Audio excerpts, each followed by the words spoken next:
నా ఇలా పచ్చిమిర్చి 10 రూపాయల కిలో దొరికింది, 150 కిలోలు అయితే వేసిన. ఇక వీడియోని అయితే లాస్ట్ చూడరు, నేను ఎక్కడ చేస్తున్నా, నాకు తక్కువ రేట్కి ఎట్లా దొరుకుతుంది, నాకు ఎంత లాభం వచ్చింది కూడా లాస్ట్ లో చెప్తా. అలాగే కొత్త వాళ్ళు బిజినెస్ చేయొచ్చా చేయరాదా కూడా అన్ని డీటెయిల్స్ చెప్తా. వీడియో మాత్రం లాస్ట్ దాకా చూడరు. కొత్త కూర్చున్న వాళ్ళైతే లైక్ చేసి మన ఛానల్ని సబ్స్క్రైబ్ చేసుకోండి అన్న, కొంచెం సపోర్ట్ అయితే చేయండి అన్న. తెలంగాణలో అతిపెద్ద మార్కెట్ బోయినపల్లి మార్కెట్, సికింద్రాబాద్ దగ్గర ఉంటుంది అన్న ఈ మార్కెట్ అయితే. ఇప్పుడు మనం చూస్తుంది అయితే బండ్ల పార్కింగ్, మొత్తం బయటనే బండ్లు అయితే పార్కింగ్ చేసుకోవచ్చు. ఇక్కడ నేనైతే ఇక్కడనే పెడతాను రోజు పక్క పని అయితే. మొత్తం యార్డ్లు వచ్చేసి ఇక్కడ అయితే 5 లైన్లు ఉంటాయి, 5 యార్డ్స్ అనేవి ఉంటాయి ఇక్కడ. ఫస్ట్ యార్డ్కి వచ్చేసి మనం రాగానే అయితే ఇక్కడ వంకాయ అయితే కవర్ 200 అంటున్నాడు, కీర 200 అంటున్నాడు. ఇక కాకరకాయ ఒకటి 250 అంటుండు 10 కిలోలది, అంటే 25 రూపాయలు పడుతుంది. ఇక ఆ నుంచి అయితే అరటిగోల కడుగు పోయినా, అరటిగోల ఒక్కటి వచ్చేసి 150 రూపాయలు అనట. మంచిగా ఉన్నాయి, ఏక నెంబర్ ఉన్నాయి. ఏంటంటే ఇప్పుడు జనం అయితే ఎక్కువ లేరన్న మార్కెట్లో వేయాల, 2-3 రోజుల నుంచి అయితే లేరు. పచ్చిమిర్చి అయితే తక్కువ అంటే తక్కువ రేట్కి వస్తుంది, 10 రూపాయలు కిలోనే అయిపోయింది పచ్చిమిర్చి. వైట్ మిర్చి బ్లాక్ వచ్చేసి 30-35 రూపాయలకు దొరుకుతుంది. కొంచెం పండు అయితేనేమో 25 రూపాయలకు కూడా దొరుకుతుంది. అయితే ఏక్ నెంబర్ ఉంది, 25 రూపాయలు అంటున్నారు. దో నెంబర్ వచ్చేసి అయితే 20 రూపాయల నుంచి 16 రూపాయలు మధ్యలో అయితే దొరుకుతుంది. ఇక ఈ బ్లాక్ మిర్చి వచ్చేసి ఇదే ఇందాక నేను చెప్పింది 35 రూపాయలు 40 రూపాయలు అవుతున్నది. ఇక మామూలు అయితే పండు మక్కిన అయితే 20 రూపాయలు కూడా దొరుకుతుంది. క్వాలిటీ బట్టి ఉంటుంది అన్న. ఇక్కడ జర మార్నింగ్ వస్తే మాత్రం ఫ్రెష్గా ఉంటాయి, ఒంటి మామిడి కన్నా ఎక్కువనే మంచిగా ఉంటాయి, ఫ్రెష్గా ఉంటాయి. పొద్దున వస్తే మునక్కాయలు వచ్చేసి 30 రూపాయల కిలో. ఇక సొరకాయలు కూడా చాలానే వచ్చినాయి. ఇలా కవర్ అయితే 150 అయింది, మొన్నటిదాకా అయితే 100 రూపాయలు కవరే ఉండే. ఇక్కడనైతే మనం బ్యారెన్ చేయాలన్న, నువ్వు ఏ ఐటమ్ తీసుకో, కవర్ 10 కిలోలు 20 కిలోలు ఉంటుంది, అది బ్యారెన్ చేసి తీసుకుంటే తక్కువకి ఇస్తారు. ఇప్పుడు 300 కవర్ అయిపోయిన అనుకో 250 కూడా ఇస్తారు.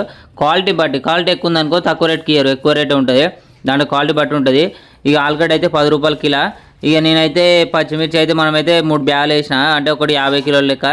నాకైతే ఇక 50 అంటే ఇక 500 పడ్డా అనుకో రాదు బస్స. ఇక మొత్తానికైతే మనం ఎప్పుడు పెట్టే లొకేషన్ కాడ అయితే రోడ్ పక్కకు అయితే ఆటో పెట్టినా. ఇక పలక మీద మీరు చూడొచ్చు 30 రూపాయలు బోర్డు పెట్టేసి ఇక మొత్తం గుమ్మరిచ్చేసిన. 2 బ్యాగులు పోసిన, మొత్తం 3 వేయలేదు, 2 పోసిన. ఆ తర్వాత మధ్యాహ్నం ఒక బ్యాగ్ వస్తే చాలా మందికి డౌట్ రావచ్చు, నువ్వు 10 రూపాయల కిలో తెచ్చి 30 రూపాయలు బోర్డు పెట్టినావు, చాలా పైసలు తెంగుతున్నావు అది అని కామెంట్ చేస్తారు. మీ వీడియో మొత్తం లాస్ట్ దాకా చూస్తే మీకే అర్థమవుతాను, ఎందుకంటే డ్యామేజ్ వస్తుంది దీంట్లో. మళ్ళీ మనం ఒక్కొక్కరికి 50 గ్రాముల నుంచి 80 గ్రాముల దాకా ఎక్కువ వేస్తాం మొగ్గు, అట్లా ప్రాఫిట్ వీక్తుంది. మళ్ళీ ప్లస్ మైనస్ మళ్ళీ మనకు డ్యామేజ్ అనేది చాలా వస్తాను. మీరు వీడియో లాస్ట్ దాకా చూస్తే మీకే అర్థమవుతుంది. కొత్త వాళ్ళు కూడా బిజినెస్ చేయొచ్చా చేయరాదు అనేది కూడా ఒక వీడియో అయితే నెక్స్ట్ అయితే నేను అప్లోడ్ చేస్తాను. చేయాలన్నా వద్దని మీరు అయితే కామెంట్ చేయరన్న చూసేవాళ్ళు. ఇక ఫస్ట్ గిరాక్ అయితే మనకు మంచిగా వచ్చింది, ఫస్టే ఇక నేను కవర్ దేనికి పోయేలోపు గిరాక్ అయితే మంచిగా స్టార్ట్ అయింది. ఇప్పుడు అయితే టైం అయితే 2 అవుతుంది. ఇక 2 గంటలకు కూడా గిరాక్ అయితే మంచిగా వస్తుంది. ఇక మనం ఇంకో 2 బ్యాగులు వచ్చినాం అనగా 3 బ్యాగ్ కూడా గుమ్మరిచ్చేసిన. ఇక సాయంత్రం 3:30 వరకు అయితే మంచిగా పోయింది. ఒక 20 కిలోల నుంచి 25 కిలోల దాకా అయితే ఉన్నది ఇది, అంటే చూసుకోవచ్చు.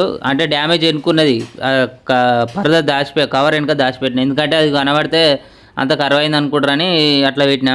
చూసుకోవచ్చు దగ్గర 15 నుంచి 20 కిలోల డ్యామేజ్ అయితే వచ్చింది మనకు. ఇక ప్రాఫిట్ విషయానికి వచ్చేస్తే మనకైతే మిర్చికి 1500 అయింది, అమ్మాలి 160 దేనికంటే ఇప్పుడు మనం మిర్చి అయితే ఎవరి దగ్గర కొన్నామో వాళ్ళ దగ్గర పనిచేసే వాళ్ళు అమ్మాలి వాళ్ళు ఉంటారు కదా, వాళ్ళు బస్తాకి 20 రూపాయలు ఖచ్చితంగా తీసుకుంటారు. ఇక ఆ నుంచి అయితే మనం ఇప్పుడు కవర్లు తీసుకున్నాము, కవర్లకు అయితే 100 రూపాయలు అయ్యేది మొన్నదాకా, ఇప్పుడైతే 120 తీసుకుంటారు. అవి కూడా రేటు పెరిగిందని చెప్తారు షాప్గా. ఇక ఆ నుంచి అయితే డీజిల్ అయితే 200 అయింది మనకు. ఇక మొత్తం ఇప్పుడు మనకు ఫోన్పేలో అమౌంట్ పడ్డది అయితే ఫోన్పేలో 1830 పడ్డాయి, హ్యాండ్ క్యాష్ వచ్చేసి కొన్ని వచ్చినాయి. మొత్తం అన్ని విషయంగా అయితే మనకైతే ఎలా ప్రాఫిట్ వచ్చేసి 2000 అయితే మిగిలినాయి. ఇంకా మనకు మిర్చి అయితే డ్యామేజ్ వచ్చింది, మిర్చి డ్యామేజ్ రాకపోతే ఇంకొంచెం మిగులుతుండే మనకు. ఇక కొత్త చూసిన వాళ్ళు అయితే మన ఛానల్ లైక్ చేసి మన ఛానల్ సబ్స్క్రైబ్ చేసుకోండి అన్న, ప్లీజ్ కొంచెం సపోర్ట్ అయితే చేయండి. రోజు కూరగాయల రేట్లు అయితే ఖచ్చితంగా చెప్తా.